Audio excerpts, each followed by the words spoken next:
Hello and welcome to Northeast Today's live session with me, Dibushree Adhikari. We have a very special guest with us today.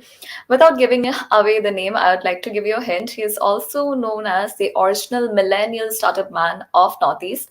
He is not only a award-winning social entrepreneur, but also a motivational speaker, a trainer, and the founder and CEO of Group Avenues Shillong. Ladies and gentlemen, we have with us Mark Laitflang Stone with us today.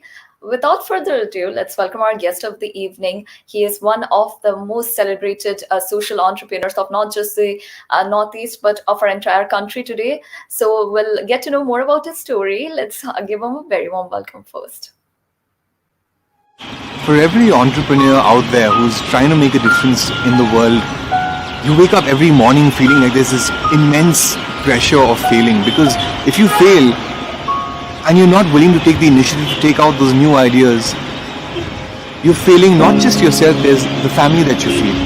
There's the team members whose families depend on you for that salary. They're the people in our lives who look at us as examples, and if we fail, where is hope?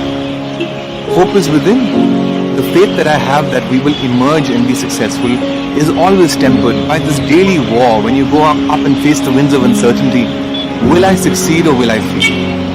And I think that fear drives me to do greater things. But I don't want that for my kids. I don't want that for my children. I do not want to ever have them come up to me and say, Dad, I'm afraid of doing this or I'm scared of doing that. I want them to know that it's okay to fail. And if you have that confidence that tells you, go out there, take the initiative, just begin. Begin to imagine that anything is possible. And fear of failure disappears when you know that failing is not a mistake. Failing is okay. And as long as we're not scared of failure, I think there's nothing that stands around it. The fear of failure. We need to get over that, overcome it, and command a sense of respect for the journeys that we take, the choices that we make. And fear of failure has no place in a world where hope and faith delivers us from who we are to who we are destined to become. That's what I want for my kids. Absolutely no fear.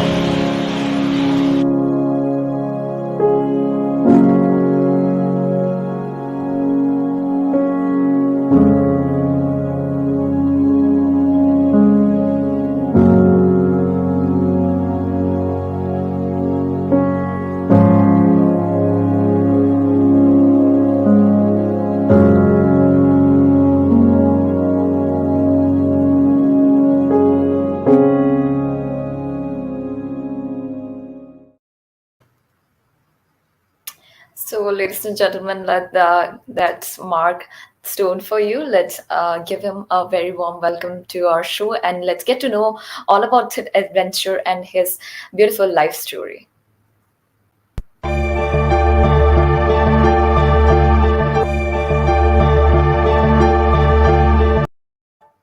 Hello, Mark. Welcome to Northeast Today's live session. We are so pleased to have you here. Thank you so much again for accepting our invitation and being here. It's a huge, huge honor. I think you're on mute. Am There I? we go. Always Yeah. the Thank you so much, Yeah. Dibushree. It's a real pleasure to be here as well. It's an honor. It's an honor. So, that was a wonderful message that I just saw, like we just all saw on this computer screen, that it seems like you have this inborn natural talent of, connecting to people and giving motivation. That was so nice. I'm pretty sure of everyone watching, was moved by what we just saw. That was really wonderful.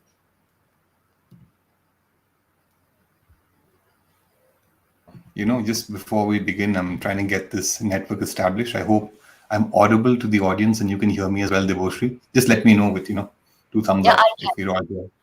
Yes, All good? I can. Okay, I think I missed the Yes, last all question, good. so you could repeat that. That would be really nice. Yeah, no, I was saying we watched a video of yours just now, and I was saying how it was a beautiful message, and how everybody watching would be so moved by what you just said. It connects to the people, and you have this talent. How do I say it? Like you can connect to the people, whoever watching it will be motivated and will be so inspired by your words and everything that you said. It was really beautiful. And to know more about you, we have actually made a small video on your life journey and what you have done, up until a small tribute, you might say. So would you like that, would you like to watch that first, and then we can hint on with the question and answer round and get to know more about you? Sure. I've never had anyone put up a collage before like this, so I'm interested to see what comes out. Thank you. Yeah, sure, let's watch the video first then. Mark Stone is an award winning social entrepreneur, motivational speaker, impact coach, and the founder and managing director of Avenues. Avenues is a coaching and personal excellence training social enterprise from the Northeast. With his unique philosophy, Mark Stone has excelled in life coaching interventions for youth and leadership development for executives and entrepreneurs. At 20, he founded Group Avenues. Over the next 18 years, Meghalaya-based startup Avenues reached around 1 lakh people, honing their life skills and instilling confidence. Last year, Mark won the first ever Northeast Young Heroes Awards 2020 in the category of education. In 2021 October, Mark was felicitated with AsiaOne's Asian Youth Empowerment Leader Award in recognition of over 2 decades of serial entrepreneurship and youth empowerment leadership. With this, he created history, as it is also the first time that an initiative program from the Northeast has been recognized on an international stage. Mark's story is unconventional yet inspiring. From dropping out of high school and selling flowers at the age of 16 to coaching audiences in India and abroad, he has motivated thousands of people across the globe and continues to do so as he reaches new milestones and makes Northeast proud.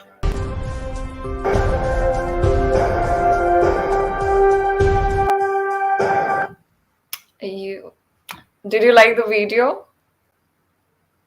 I was very surprised by those clips. I haven't ever seen that sort of, Really? collage put together. That was so nice of all of you. Thank you so much. Thank you so much. Know it's an honor to have you here. And also, you truly are the original millennial startup man of Northeast, as they call you. So, tell us about your unconventional journey. Like, from what I read, you used to sell computer parts and flowers, and then now you're this one of the most celebrated entrepreneurs of India. And so, like, how did all of this happen? First of all, I'm very uncomfortable with the term most celebrated or, successful. I think it's a very heavy tag, especially for my friends in the entrepreneurship ecosystem. We see a lot of entrepreneurs rise in the ranks, working from the ground up, working from scratch. Like I started, for example, my journey when I was, I think 17 was when I got into my very first business venture. And like you said, it was taking parts apart, assembling computers, writing code for a living. It was a very special time of my life. And I actually thought for a long time that I would be a technology giant at some point in my life. I had absolutely no idea that I'd be involved in human development or in personal excellence. So I think it's very important to remember for anyone listening as well that a lot of our journeys, I can see this picture now you've put up is very, I don't know where you've gotten all these images from, but the journey for any entrepreneur is filled with, number one, a lot of failure. And if you are not failing along the way and learning as quickly as you can, you are not heading anywhere. So I always say to anybody who, chooses to use the label of success for me, I mean, it's only till recent years that we've seen any sense of acceptance and emergence of our work on the regional national scene. But for many years, we struggled with very little in the bank, There were many points where I considered, should I not, should I give up, should I move on? Many wrong business decisions made, many wrong ventures that eventually turned out into good ventures because we learn from those mistakes and we take that learning into our journey going ahead. So before anybody uses the label success, I always say that our journeys are hard earned battles, and those battles give us awards, and those awards are the scars of our mistakes. And when those scars heal, the reward for the journey is the wisdom that you learn as an entrepreneur. So, success is a collection of scars, bruises, mistakes, pitfalls, missteps. But eventually, you choose to pick yourself up. And when you choose to do that, I would consider that success. Choosing to pick yourself up and move. I hope that that sets the ground for our discussion this evening, Deboshri. You're right. And now we have seen that you are the CEO and founder of Avenues. You are the CEO of that, and you found that company organization when you were just 20. Am I right? That's right. Yeah, and so, at such a young age, you found this organization. So, tell us about how Avenues came to life, and, like any organization or startup during its initial stages, it faces few challenges. So, were there any challenges during Avenues, inception? That's actually it's a very long question. I mean, a very long answer to that question, but I'll try and keep it as short as I can. Okay. So, a lot of people have asked me over the years, how did you come up with the idea of avenues, and what was your intention when you started it? And I will repeat the answer. I think in many ways, avenues found me, quite by accident. It was never my intention to run an organization like Avenues. In fact, when I was starting out, much younger, my very first job was selling flowers for a living. I had left Shillong. I studied in Shillong all my life. I'm a Shillong boy from Meghalaya, the land where the clouds come home, a beautiful state in the northeast of India. And Shillong is the capital. And we grew up in a Shillong that was not very safe. There were buns and curfews. There was militancy in the state. And we came through those phases in life where we weren't certain if school would happen the next year or not. So, for someone like us, to even dream of being self sufficient at that time, that was a long shot. But I knew very clearly in my mind that the quickest way out of that, there was a beautiful saying that I read very early on in my life that really stuck with me. And it was, do you choose to celebrate mediocrity? Now, what that means is when you're a big fish, in a little pond, and people call you what we call campus heroes. You're a hero on campus, you're a hero in college. But in real life, can you make it? Can you survive? Can you thrive? And I'll never forget this thing really stuck to me. Am I going to be the kind of human being who will celebrate being average, being mediocre, and not being part of the bigger answers to the world's problems and to our region's problems in particular? But to begin with, it was simply this idea to just get started on the journey of being independent. I just really wanted to, uh, be my own man. I was a boy, but I wanted to be my own man. I wanted to be a man so bad. I tried my best to grow a mooch and a beard when I was 14 or 15, just to prove that I was, of a certain Yeah. age. And I remember Yeah. convincing my parents to, let me go down to Calcutta and pursue a higher education. That's a very long story right there, but I will tell you that Okay. those years in Calcutta, leaving Shillong, I think I was 16, and when I entered the schooling system there, the one thing that I want to take into my account of how avenues happened is this very important lesson that you learn. For a lot of our young boys and girls, like I was at the age of 16. For you, if you're 16 or 17 or 18 watching this, when you head out into the world, what happens is you come from a little town. You come from a hill station, or you come from one of our what was then considered to be a very backward part of the country, northeast India. And I remember how I'd be called, Pahari wala ladka, or I when I smile, my eyes shut down in slants. So I had a lot of people calling me chinky in the malls, or if I just go out to have a meal in a restaurant. So I didn't take offense, but I know what it was like to be made to feel so small, like you didn't belong. And I tell Hmm. you, that really drove me up the wall.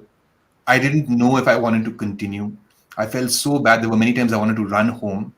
But I remember, after having challenged my father and my mother and telling them, I want to do this, I want to get out, I want to do my own thing. It was a very difficult journey to understand that to even pursue maybe a further education abroad, which was my dream at the time, or to get into the larger institutions of the country. And I was very clear, I wanted to get into technology, into programming and coding. That was the love of my life at the time. I was very passionate about it. I still am. Um, I remember suddenly discovering how expensive it was to even consider flying out of the country, how It expensive is. it was to do the international examinations, how Right. much money it would take to just survive and move on from that life in Shillong to big city life in Calcutta to maybe traveling internationally to do further education. And I got very impatient. You know, I saw my dad and my mother suffer through some very, very difficult times. And maybe in another conversation, we would have talked about that. But for today, I want to tell you my father was my hero. He's my role model. He went through some very difficult times in his years. He was the first generation entrepreneur too, who had to, unfortunately, um, he had to close down his businesses. And we went through some very difficult years where my mother and my father really worked very hard to ensure that we got to go to school, that they kept their promises of being beautiful parents to all of us, giving us the values we needed.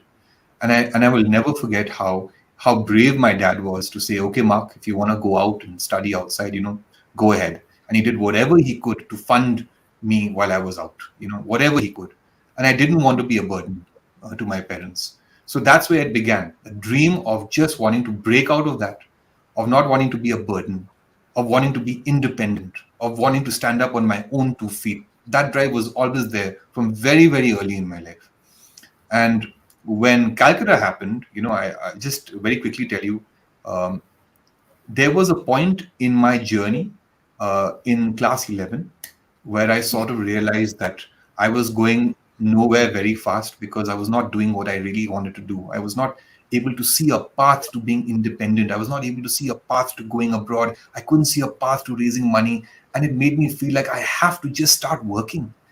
And my grades were slipping. I wasn't doing well. And I remember there was this particular day when I was walking down Baliganj Lower Circular Road in Calcutta. There was a Right. florist there, and the lady had watched me walking up and down on a regular basis, and she called out to me and said, "Hey, Mark, I'd already gotten to know her and I'd spoken to her in the past, and she was saying, do you want a job? You're looking really down today. Come on, let me show you something." And she taught me for the very first time in my life how to strip, a rose of its thorns, how to prepare a bouquet. I still keep those skills with me even today. And that was my very first job. I was 16. I was earning, I think, 3,500 rupees from that job. And I was very proud to tell my mom and dad that I'm doing this. That was my very, very first job. I kept it for like 2 or 3 months, I think. But that experience of delivering flowers, of seeing how people smiled, of working those hours on the ground, that's something that builds your character in a city that you never ever thought you'd live in. So while way led on to way, I got into the idea of assembling computers. I had some friends in the industry, young people who were assembling machines at the time. I fell in love with programming. And what do you know, maybe a year later, I was already starting to tinker with the idea of taking parts from Calcutta to Shillong, assembling computers, building them up for people, selling them for a living, designing software for some basic hospital packages, hotel packages. And it just became this need to now be my own person. And I chose to give up everything else, focus entirely on building a career for myself in self survival, just any kind of income. I was a teacher at a training institute in Shillong. I think I had a scholarship at NIT to complete my GNIT diploma at the time. I was teaching security and coding. I think I was an MC at a few events. I swept the floors of a hall to clean it up. Oh. I sold pool and snooker tables. And Hmm. then Avenues found me quite by accident. I think I was 20, and there was a gentleman from where you are right now. I think the Boshri Guwahati, Oh, wow. who called me up and said, a young man, my age. I think he was Hmm. 21 or 20, and he Okay. he, he said to me, we my parents had this incomplete building in Shillong, and we decided to Hmm. finish off one of the floors on, and I tried to help my parents with that at the time. And Hmm. we announced, to the open market that we were looking for tenants. And Hmm. this gentleman from Guwahati called me up and said, I have this idea of starting up a call center training institution. and I heard this, and I was very excited by the prospects of it, because my IT background and all of that. And Right. we met. He came up to Shillong, and Hmm. it was the start of a very beautiful friendship and my very first solid business partnership. Wow. So I'm not going to take his name here, but I looked at the idea and I said, look, why don't you join hands with me? You don't have to talk about rent and tenancy and all that. We'll be partners. Let's try it out. And we had, and this is 2002, 3, that year, almost, what is it now? Almost 20 years ago, 19 years ago. And I remember at the time, the call center industry, the ITES services industry, was hiring people like crazy from the Northeast, because we had the language, we had the communication skills, and they were making a beeline for recruitment in our part of the region. And our organization, I remember the numbers, in our very first year, we traveled the Northeast. We had students coming in for interviews. We had organizations working with us. And we placed over 700 candidates in the very first year in some of the biggest brands in the country. That was my very first experience of working with corporates, of working in a partnership, of trying to build an institute. It was one classroom, a team of 4 people: me, myself, my wife to be. I think we had a counselor, and then we had a trainer. And we were sitting in Guwahati, trying to figure out what was going to be the name of this organization. I remember I was in the heat of Guwahati in this very,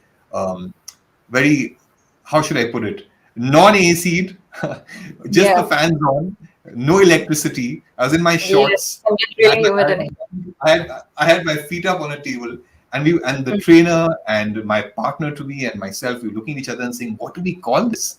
And I said, what about roads? Because one road will lead to another. And I was Oh, just telling my roads. kids, Okay. roads. That was the first thing, was roads. Hmm. And they looked at me and they said, no, this is not going to work. And then the name hit Oh. me. I was thinking about avenues, just pathways that open up opportunities for many people. And the Hmm. name just stuck. And everybody in the room looked at me and said, that's a beautiful name. And right there, with the Lucida handwriting font, I designed the very first logo for Avenues, Avenues. And that's how the name was born. But Wow. a year into that business, my Hmm. partner uh, didn't see what I saw. What I saw was our young people who were coming in to be trained at our institute. Our one classroom, small, little classroom, one small little reception area, barely enough space to move. My parents' building. I was paying rent at the time. Very proud to be able to do it. Hmm. And I finished that building on a loan, trying to repay that loan as well. Trying to help my parents by being a tenant, a good tenant of the building that was finally now complete.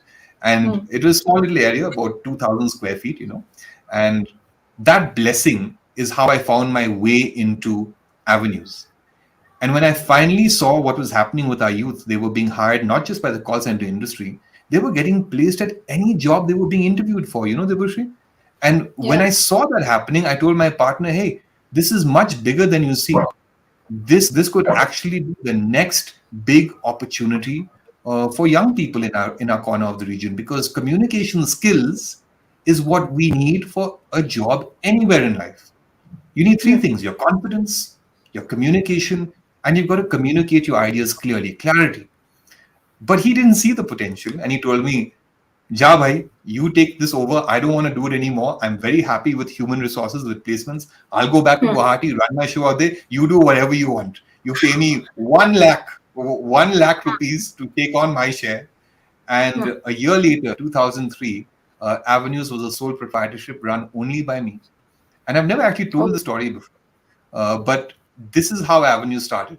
I Hmm. removed the concept of call center training, and the Hmm. first tag for our brand was "Language changes us." That was the new uh, rendition of Avenues, and it was something I was very proud to do. And our first products, our first services were training for better communication skills. And that was our pathway into a brand new market. And we pioneered a brand new space in the Northeast. When we started, absolutely no one was talking about the need of effective communication, the need for soft skills, the need for confidence and grooming, especially when you were looking at careers in what was India's booming service sector, you know. But I saw the bigger picture, and I realized very quickly that I wanted to do just that. I found my passion, you know. I just remember working with these young people, watching the training happening. I myself wasn't a trained trainer at the time. I had to learn all these skills in an era where we hardly had cyber cafes open. We didn't have digital internet lines like we do now. We had no Yeah. access to knowledge and knowledge bases. So we had to create curriculum from scratch.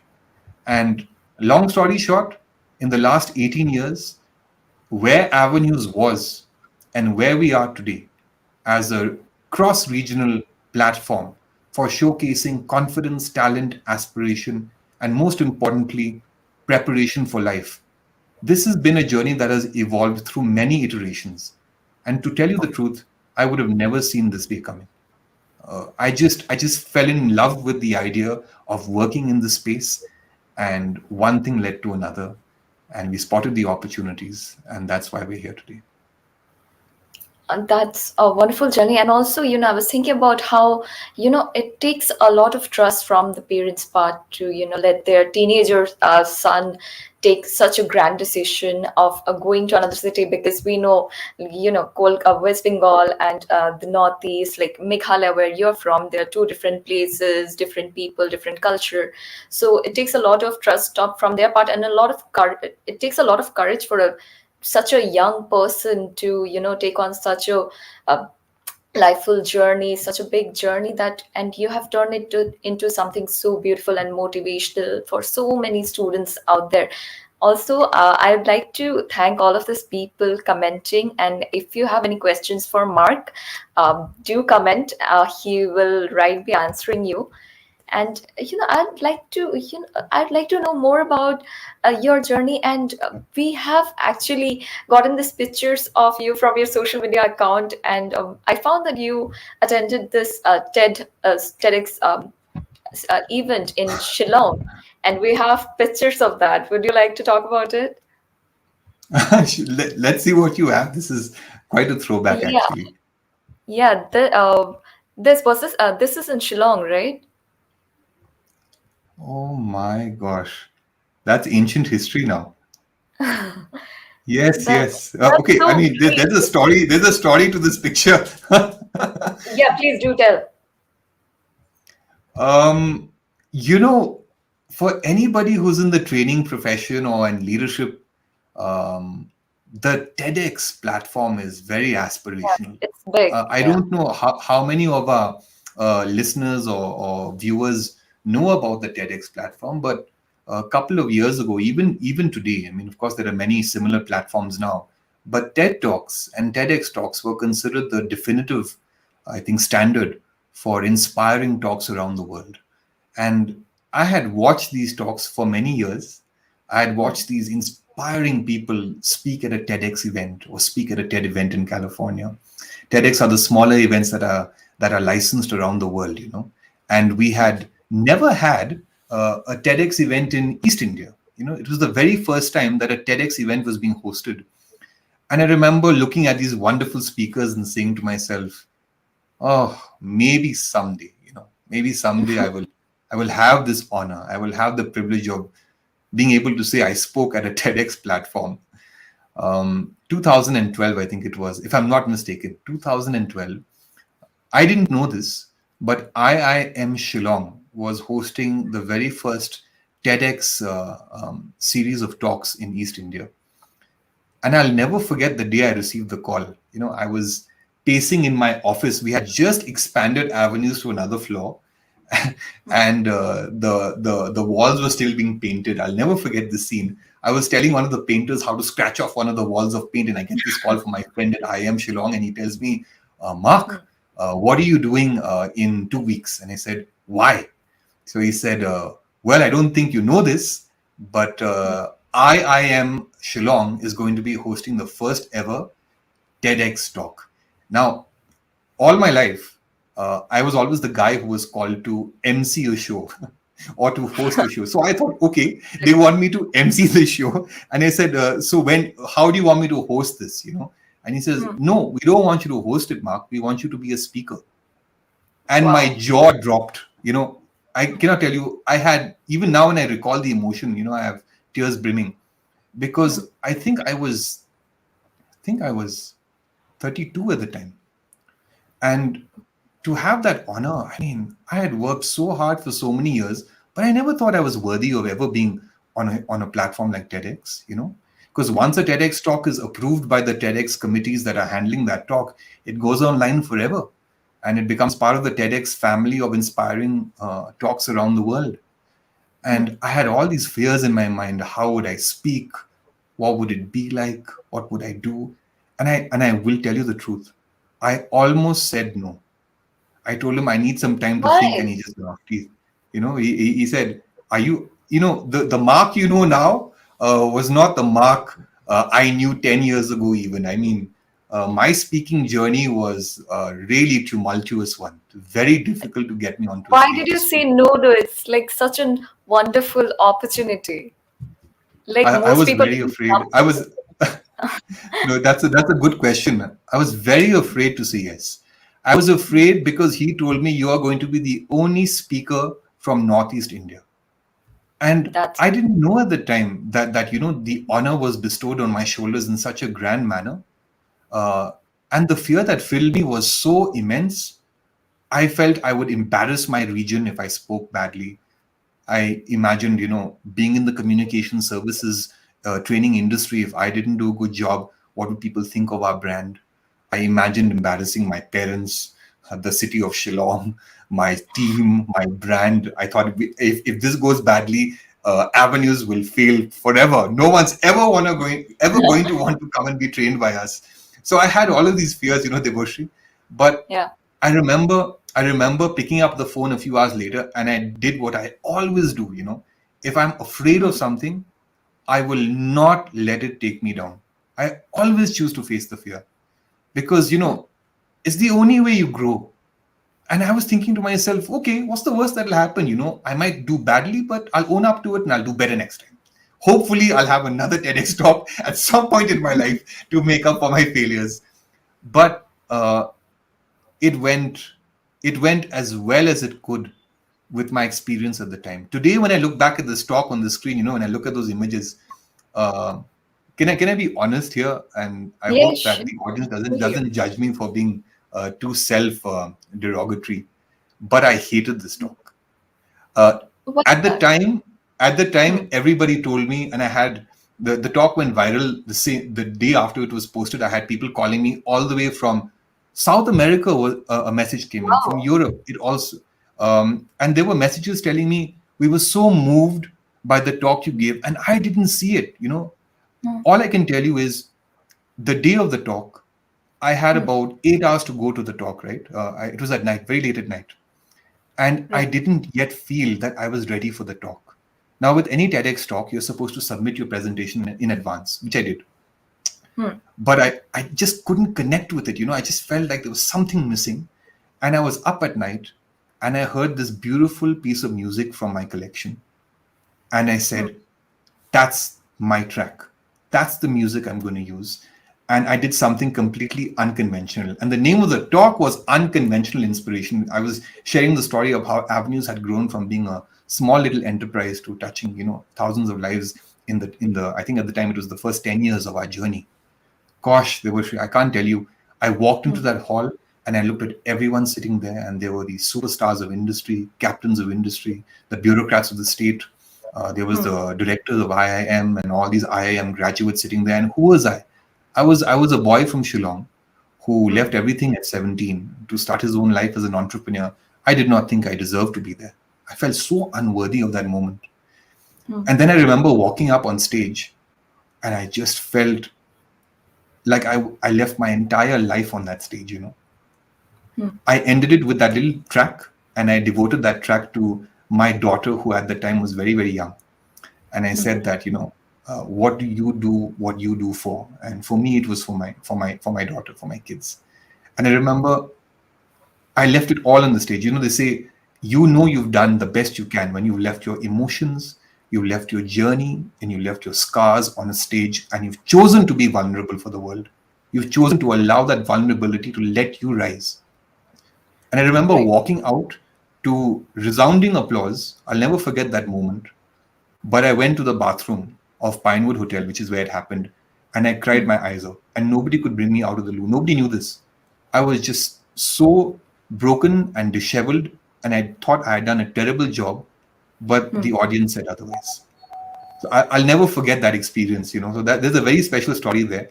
And a few months later, when the talk came out and it went viral and people were saying all sorts of wonderful things about it, it's only then that it hit me that I actually had a potential career in being able to speak and connect with audiences, and hopefully in my own little way, do something good for the world, from a stage. That's it. That talk is what birthed my journey into speaking and what you see now. It wouldn't have happened without that beginning. So always say thank you to the gentleman. You'll know who I'm talking about if you're listening. Um, Thank you for making that call. And thank you, I am I Shillong. And that's where it started for me, the other half of my journey. I actually watched the TEDx video, and it in the starting part, I remember it goes as, "I am the local guy you I'm the all know." local guy who was Right. called. Yes, I love yes. that part. I actually really liked it, and it has so many likes and shares on social media, on YouTube. There are people giving all this really nice and positive comments, and people actually really liked it. Unlike you thought, like, I don't know, like how you, like you just said, how you perceived it, but people actually really loved it a lot. Coming from somebody from the Northeast, and one thing we know about the people here is we always support when somebody from our region is doing well on a national, international, or a big platform, and you have brought that recognition to our region, which is great actually. So I don't know from others, but Thank you, I personally Devotion. really liked it. It was Also, a real honor. Thank you. yeah, also I would like to know more about avenues on the part as when you approach schools. Like from what I've read, you have reached out to almost 1 lakh students and That's right. people in general. Yeah. So how do schools react when schools in Shillong particularly and Manipur, where you're operational, like how do they react when you reach out to them? I think it's very important to set the context for what we do before I answer that, because I'm fairly certain that a large number of people may not yet understand the concept of the work that we do, and I'd like to clarify that today. This is a beautiful opportunity to do it. There is this glaring gap. I was just having a conversation with my kids yesterday on the meaning of a good school. What does a good school mean to you? What does a good education mean to you? And there's this glaring gap uh, that has to do with an education preparing you for life. Yes, an education is supposed to allow you to do well in your examinations based on assessments that have a national standard, based on a curriculum that has a national knowledge base, and based on skills that we imagine are needed in the workspace, allowing you to then specialize in a domain that you choose to pursue. But there is this huge gap that we are hoping to fill. And that gap is being ready for the challenges of life that have nothing to do with academic content, with your marks, or with your academic rigor. It has to do with your ability to handle the challenges that life will throw at you. And that because of the load of curriculum and exams and assessments, it's very difficult for teachers to walk down that path with you. For example, how do you process how you're supposed to learn something. I mean, you'll be learning all your life. It never ends. How do you process negative emotions? So many of our young people head out into the workspace without enough skills to equip them to cope with the pressures of conflict in the workplace. If you don't learn these coping skills early on in life, how do you manage to successfully steer through, maneuver through those very challenging times when you're at your first job, your first boss shouts at you and you want to run home to, Imphal or Nagaland or Meghalaya or come back home. And this is not just the truth of Northeastern youth, it's the truth of any young person who comes out from a tier two, tier three small town in India. It's the truth Right. for any young person anywhere in any emerging economy in the world. Schools do not prepare us to handle the challenges of life. It's a fact.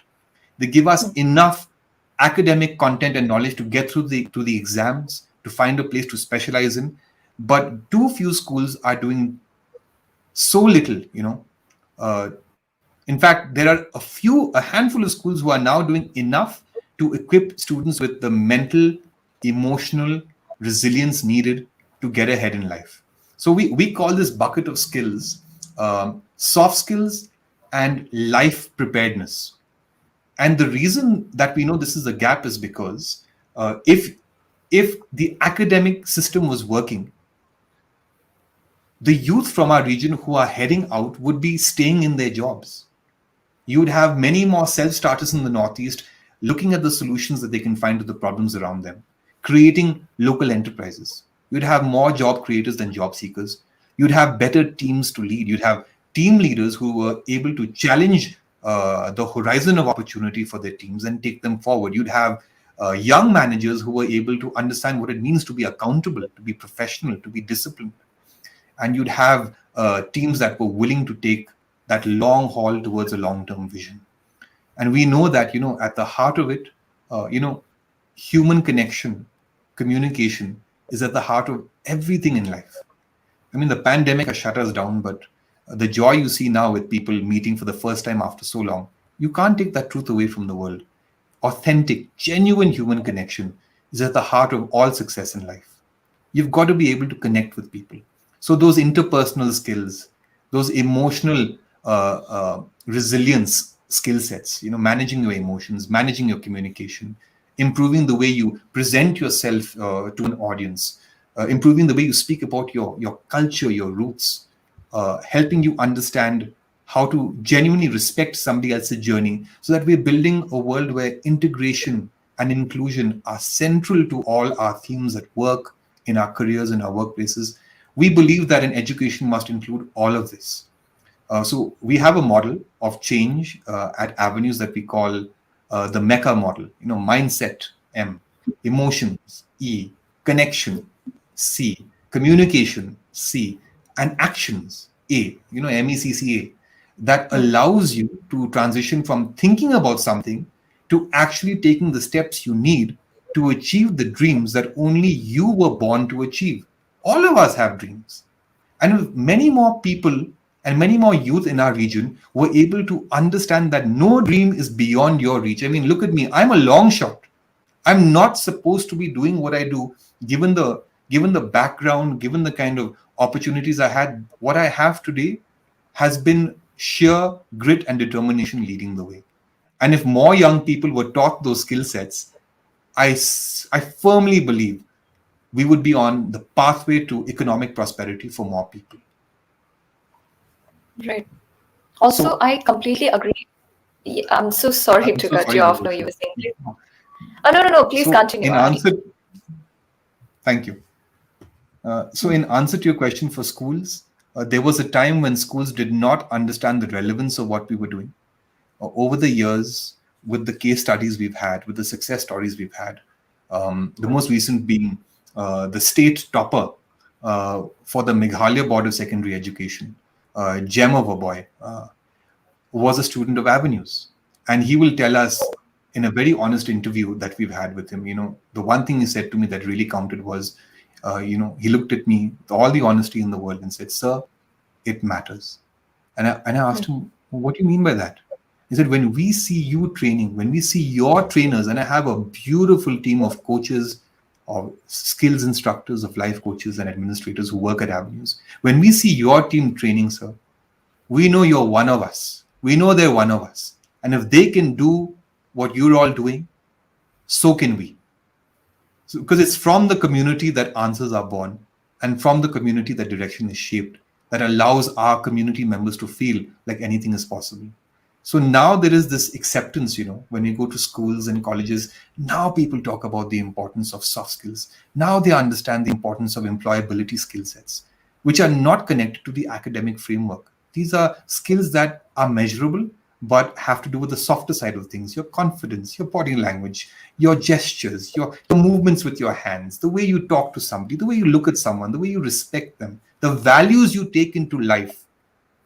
And now that schools have opened up to this, it's only in recent years that our journey has also started to suddenly evolve and, in fact, become quite beautiful for the team that's working there. We finally found a pocket where passion meets purpose and meets a demand. But when we started, there was none of this. It was a very difficult time to start.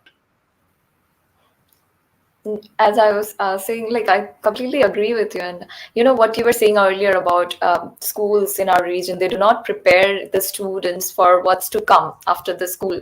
And I remember telling my friend once, after I recently started working, I was telling my friend how I wish they would teach us in school how to communicate and handle workplace pressure, and how to communicate with others, and what CTC or PF, all this stuff, we know nothing about this. And once we go out there, it's like we are so clueless. Most of us are so clueless about what to do and what not to. So I'm really glad that Avenues is helping students do that. But also, speaking, since Mark, you are from Shillong, you're from the Northeast, we see Northeast, it's often overlooked, in most parts of mainland India, in for any sector, for education or any other factors. So do you think we can change this narrative?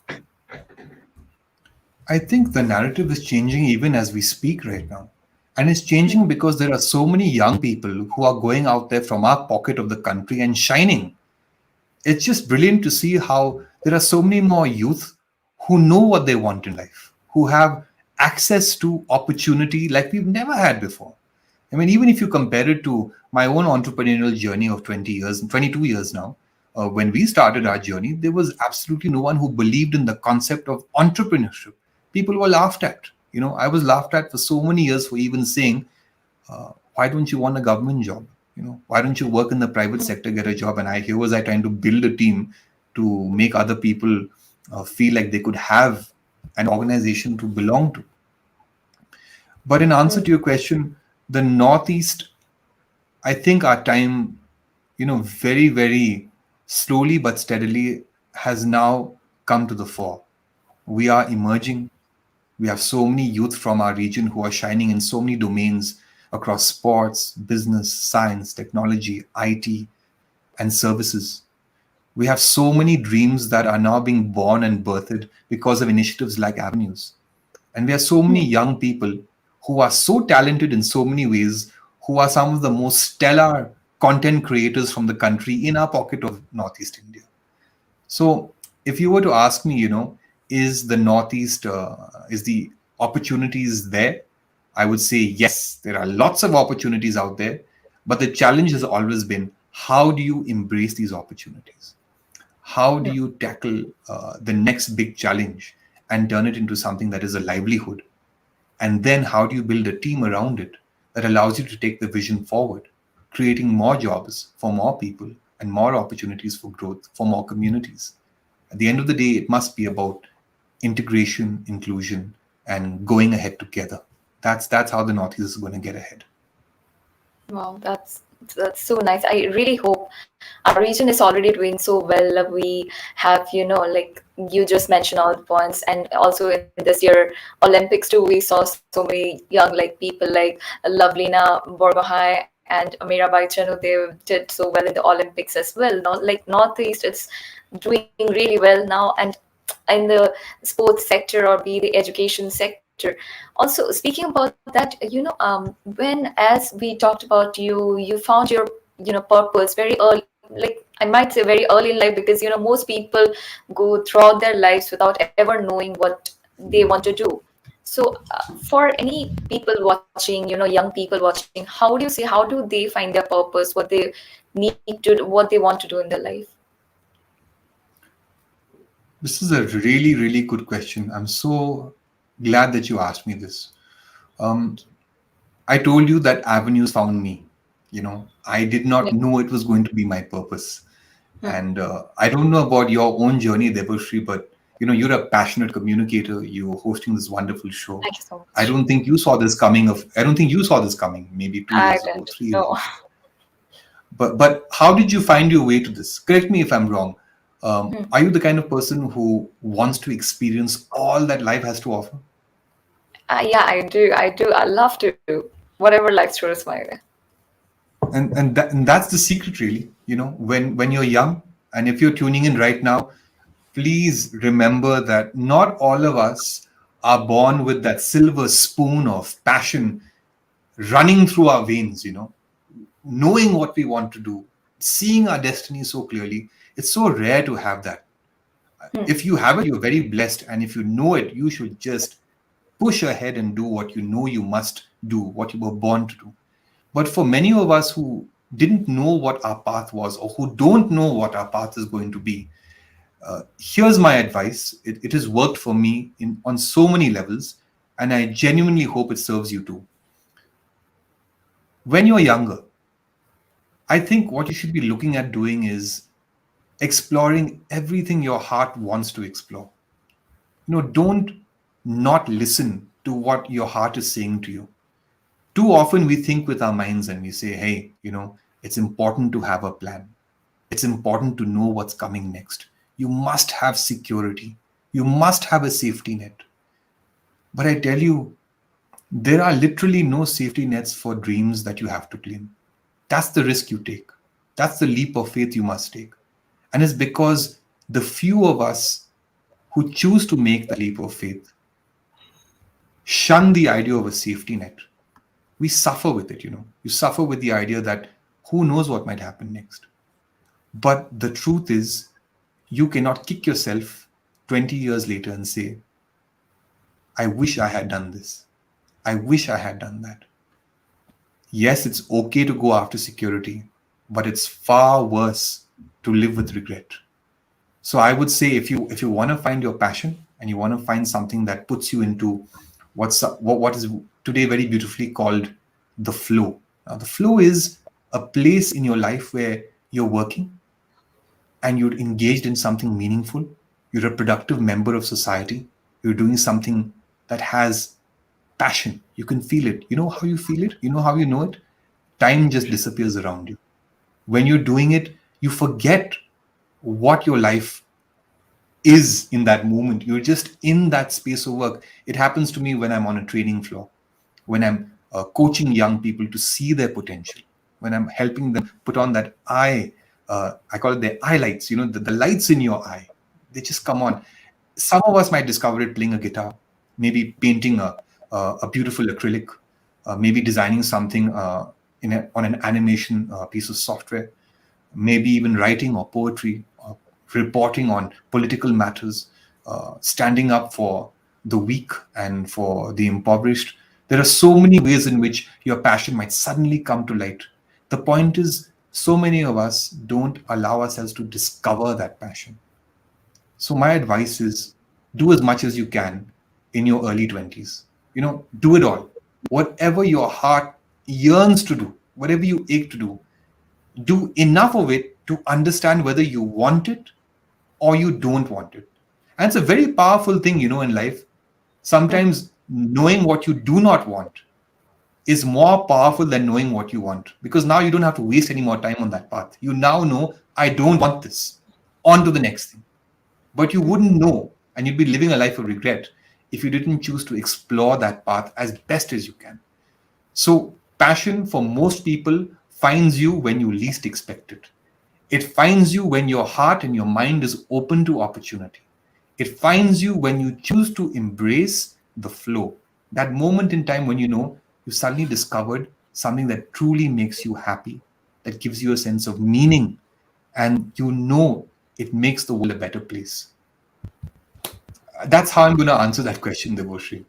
That was a beautiful message. I really hope whoever watching gets, their purpose like you did. And also, coming up to our next question, you were this year. Congratulations! First, you were felicitated with Asia's One Asian Youth Empowerment Award. A big congratulations! Such a big honor. Thank you, Devoshri. Yeah, and we have a video of you actually where you gave your initial reaction to for being one of the nominees for the award. So what was your reaction after that? Um, are you speaking about the most recent one? This is Yeah, the recent one, the one The held in Youth October. Empowerment Award. Yeah. This award, that award itself was, I remember, a 6-month process. I remember reading the first email, that popped up on my screen that said you're being nominated for this, under 40 award for Asia, and I was so shocked. And my team got into it, and we decided to find out what this was about, and there was a lot of due diligence done. And I remember, I'll tell you the moment I remember hearing the news, feeling that energy, was in this very beautiful town, I'm going to call it, in the East Garo Hills called William Nagar. If you ever come to our part of the country in Meghalaya, you must visit the beautiful Surely. landscapes and the communities of Garo Hills. So I was in William Nagar in a campus there where we were working on. We were working with kids in the soft skills and life coaching space there.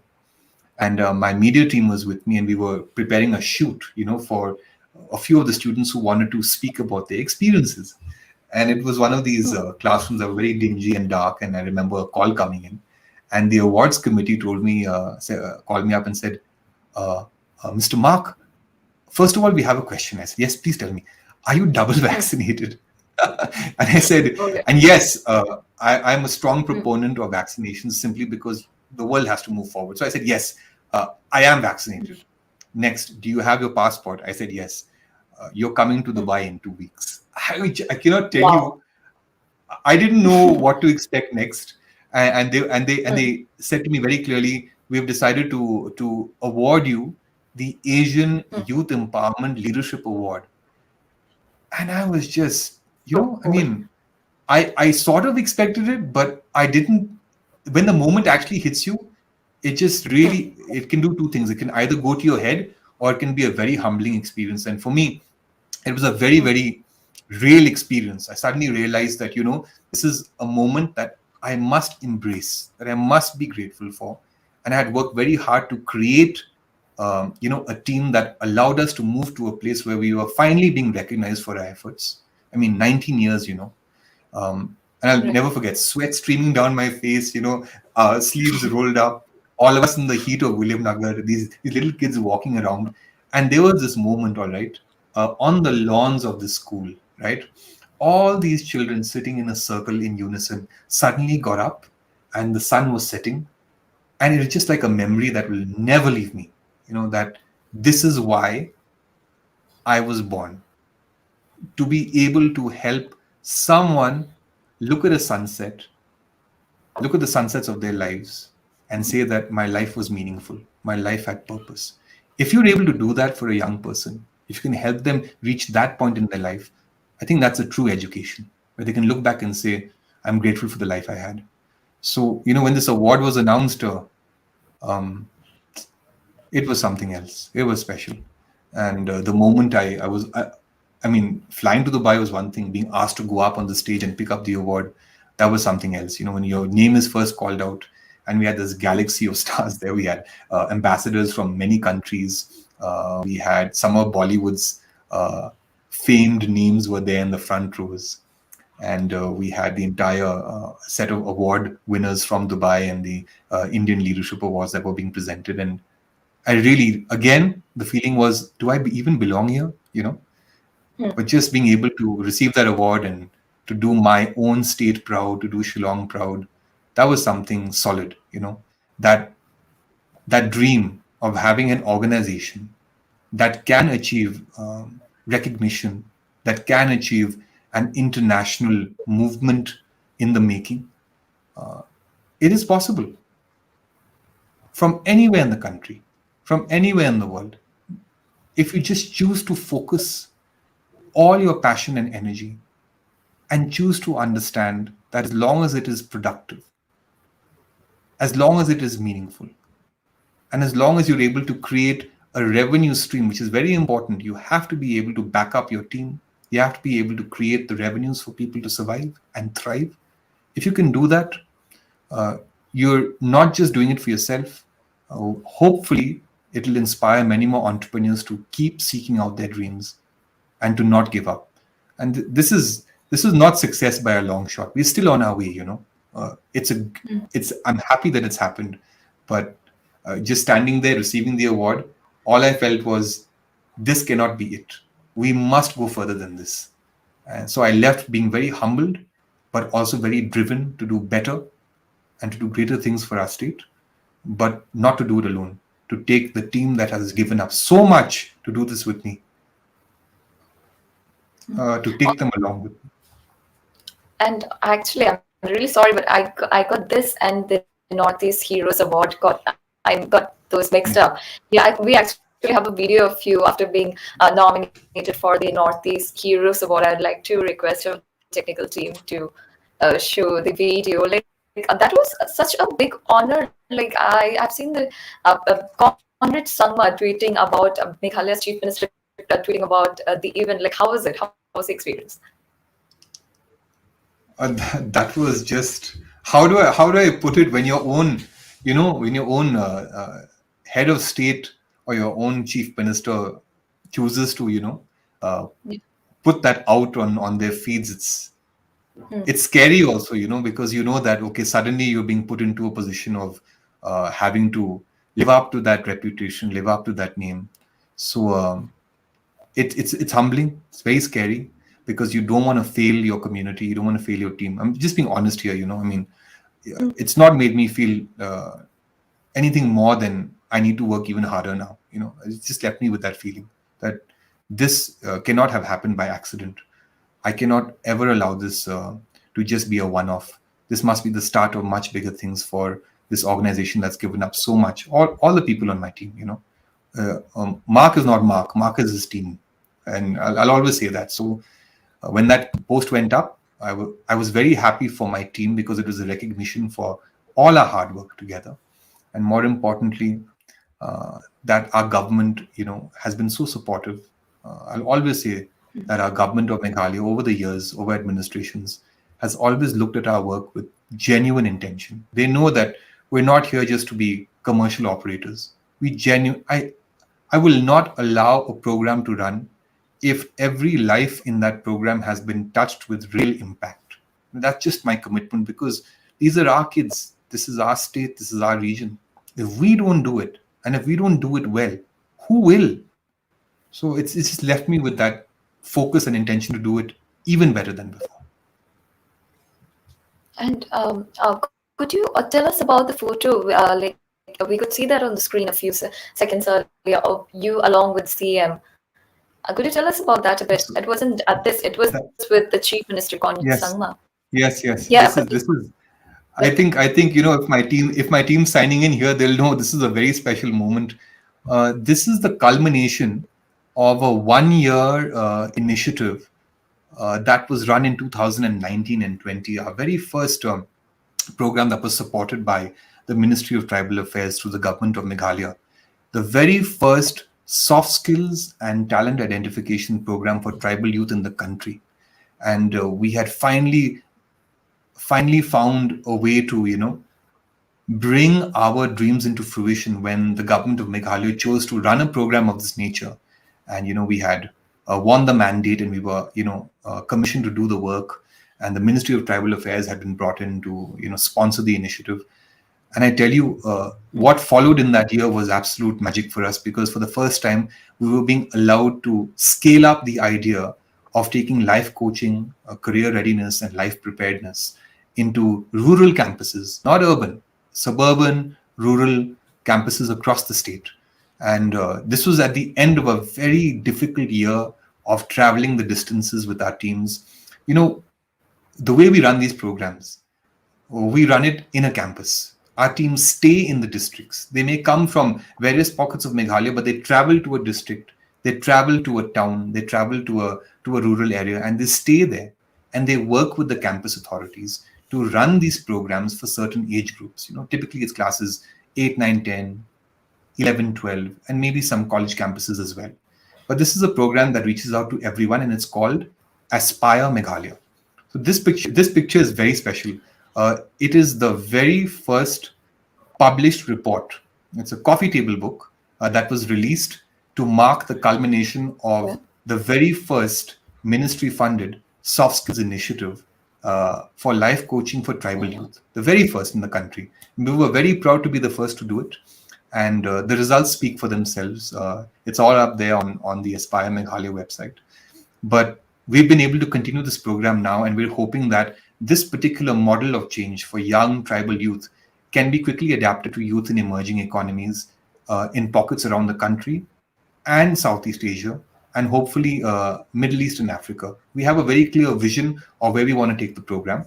However, Meghalaya is a home. We want to do it very well here, scale it up across the region, and then replicate this model wherever we find the support systems that allow us to do this work on the ground for youth who don't have equal access to equal opportunity for life preparedness.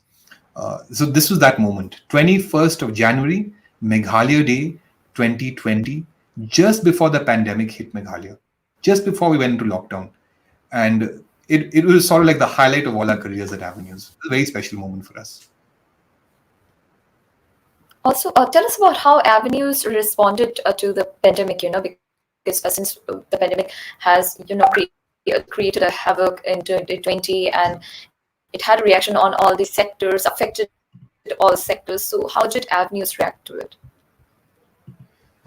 The first thing that happened, I remember this meeting that we had in Am March I of audible? 2020, where we had to. Yes, yes, I can hear you. I hope I'm audible. Yeah. Yeah, you are. Yes. So we remember as a team getting together and choosing to focus on working from home, because we were then going into lockdown and the world was completely shaken by the pandemic. We didn't know what was going to happen. I'll be very honest. We didn't know if we would make it through a year of lockdown and survive. A lot of young enterprises, a lot of young teams have had to close shop in the pandemic, have had to, overnight have had to wrap up operations, some promising businesses. And we saw that happening to so many young organizations and teams. And it really broke my heart because the entrepreneurship ecosystem had only just begun to take off in Meghalaya. But what we did as a team was we stuck to our guns, and we were very committed to providing. We have a team of communicators, of coaches, of trainers, and the first thing we did was Right. offer the support of our team pro bono to any volunteer initiative that the government of Meghalaya needed support with. Very quickly, we found our way into running follow-up calls, contact tracing for people who were running with the first cases, and case upon case, follow-up upon follow-up. By the time we were done with the first 3 months of this voluntary work, we had made thousands of calls for the health department. That eventually led to the launch of a state-level COVID helpline that became a brand new vertical for Avenues during the pandemic that provided employment for 150 plus men and women within the state's districts, that set the ground for the state's first cloud-based telephony calling in solution for people who were concerned about the pandemic. So for the very first time, the state had an emergency helpline for the pandemic or for the health department, apart from the regular emergency services helpline that the state already had. And this was all in the cloud, not a single computer on a single desk in a single office. It was multiple homes, multiple young people with trust, faith, accountability, and discipline coming together to run a state level helpline. And we were very, very, very, in fact, yesterday was the first year anniversary of the helpline. Oh, wow. We're very, very pleased to have been able to create those opportunities for young people, but also very grateful to the government to have given us that kind of support to create these opportunities. And that was the very first thing we did. We volunteered. We put all our efforts into it. We didn't know what was going to happen, where our next project would come from, when our next training program would start at one of our academies. We didn't know. What we did know was we wanted to be a part of the solution, not a part of the problem. So we volunteered, offered our help. I just felt it was the right thing to do for a team that is as large as ours. And well, as I always say, if you're open to opportunity and you have process and you have talent and you have drive, anything is possible. And that's what happened with us. Wow. Also, Mark, we do know you are a life coach as well as a motivational speaker, and we have gotten to know so much about you in this and our span. So, like, what is this? What one advice that you would like to give, to all those people watching and looking forward to, getting their motivational speech or inspiring speech from you? There's so many thoughts racing through my head right now, about how to answer that, because this is, I think, our penultimate question. um, I must take it from my own life. I just think, wish I could find it somewhere. There is something that I have. Okay, on my Instagram feed, when I put up this visual of the talk today, somebody sent me a statement, and they said, uh, "Talk about your shooting star." And this is somebody who has, I think, attended one of my talks in the past. So I want to speak about that. If you'll give me permission, it'll take about 2 or 3 minutes, Surely. but I think this is a special Yeah. thing. No one is prepared, really prepared to embrace crippling failure. You can only prepare for it when it's around the corner. You can only deal with it when it actually happens. And I will never get over how humbling it was to be almost bankrupt because I had made a decision to start another business venture that left me completely lost at sea. I had taken a step away from my calling, from avenues. I had decided to venture into another field of operation. I mean, I've run a number of businesses over the years, but this particular business in the telephony space, in the mobile distribution space, was something I was very proud to gain very early on in my life. And for 7 years, I was a distributor for one of the largest telecom firms in the country, in our state. But it wasn't a business that I was able to truly understand, because my area of interest is coaching, youth development, and service oriented businesses. But I'll never forget the lessons I learned from this, for process, for protocol, for discipline, for running large teams, and for standardizing SOPs, standard operating procedures. It was like a very expensive MBA on the field, earned the hard way. But doing that drove me to rock bottom. And there was a point where I was ready to give up everything. I didn't know if I wanted to even continue on that journey. I had so much loss that I couldn't bear the thought of waking up the next morning. And I'm telling you, every single entrepreneur who has been born in the dirt of the ground and risen from the ranks will know what it's like to suddenly look at your balance sheet and your bank account statements and know that you don't even have enough to clear the salaries for the team that has committed their lives to you. How do you cope with that? How do you cope when the one job you prepared to interview for the last 5 years doesn't come through? How do you cope with that one opportunity you built all your dreams for comes crashing around you? You can't. You don't know when it's going to happen. What you need is your shooting star. There was a very, very lonely night when I really didn't know what was going to come next. I don't want to get too much into detail there, but I was on the brink of giving up completely, and it was in the middle of the night, 10 p.m., end of the financial year, and I remember not knowing what I was going to do next, and I looked up at the sky, and I saw this beautiful streak of light. I saw a shooting star.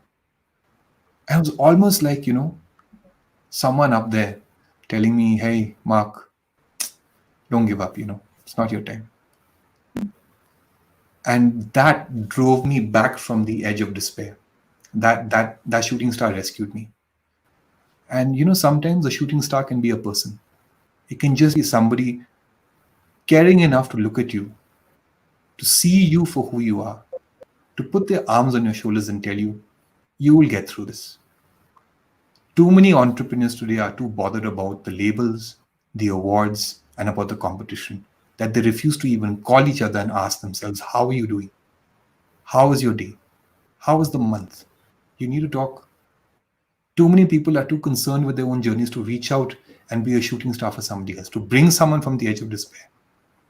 My advice in this interview would be, if you can be that shooting star for someone else, that rescue, that one call, that one statement, that one leap of faith to help someone move from uncertainty to hope, you've lived a good life. So be that shooting star. That's my advice. That was so wonderful and moving.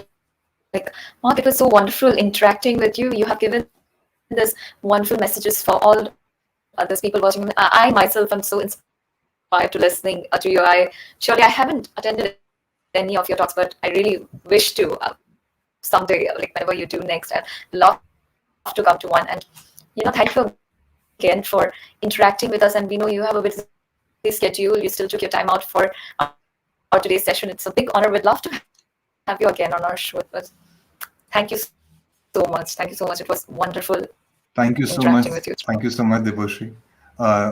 May I just say one more thing, if that's okay with you? Sure. I'd love to listen. Yeah. It's just, I think, we didn't speak about leadership, and it's something that I really want to leave behind for any young person or any young leader who's working. You have to remember, ladies and gentlemen, boys and girls, no man, no woman is an island. Leadership is a privilege. If you're given the privilege of leading someone, even if it's one person, you're in charge of their dreams, their hopes, their aspirations, and their lives. I should never forget that behind all the success that the world sees, behind all the failure that only you know, there are a few who stand beside you, who really hold you up. Your family, your spouse, your children, your parents. But hardly anyone talks about their teams. So I'd like to dedicate the next 10 seconds to every team in the Northeast that is leading an enterprise, that's following an entrepreneur, that's following a leader. You guys are superstars, and our teams deserve so much more credit than they get, because an organization is birthed the day a team decides to come together and chooses to pursue a common path. So to my team as well, love you guys. That's my heart for all of you. And we wouldn't be here together without each other. Signing out. That's really sweet. And yes, Team Avenues is doing a wonderful work. I really hope more people come forward to join Avenues, and you continue to do the wonderful work that you are doing. And all the very best for your future endeavors. I'm so looking forward to all that you're going to do and make Northeast so proud. And it was again an honor to interact with you. Thank you so much for attending. Have a great evening. Thank you. Thank you very much. And in our language, Kubleshi Bon, Mitala, and as always, Jai Hind. Good night. Good night. I've just found out that I've been nominated for the first ever Northeast Young Heroes Award for education. It's a space I never thought I'd ever really be recognized in, but for the last 17 years, my team and I have been traveling the districts, working with young tribal boys and girls, helping them believe in themselves, pushing the boundaries of formal education to get them to discover their resilience, to get them to discover their courage as they face the challenges of life. Life coaching isn't for everyone, but at Avenues, we've pioneered a path that brings in life coaching into the formal education space, and we do it in only the way my team can. So on behalf of my team and on behalf of every educator in the region who's pushing hard against the boundaries of conventional frameworks, thank you for the nomination. Mark Stone is an award-winning social entrepreneur, motivational speaker, impact coach, and the founder and managing director of Avenues. Avenues is a coaching and personal excellence training social enterprise from the Northeast. With his unique philosophy, Mark Stone has excelled in life coaching interventions for youth and leadership development for executives and entrepreneurs. At 20, he founded Group Avenues. Over the next 18 years, Meghalaya-based startup Avenues reached around 1 lakh people, honing their life skills and instilling confidence. Last year, Mark won the first ever Northeast Young Heroes Awards 2020 in the category of education. In 2021 October, Mark was felicitated with AsiaOne's Asian Youth Empowerment Leader Award in recognition of over 2 decades of serial entrepreneurship and youth empowerment leadership. With this, he created history, as it is also the first time that an initiative program from the Northeast has been recognized on an international stage. Mark's story is unconventional yet inspiring. From dropping out of high school and selling flowers at the age of 16 to coaching audiences in India and abroad, he has motivated thousands of people across the globe and continues to do so as he reaches new milestones and makes Northeast proud.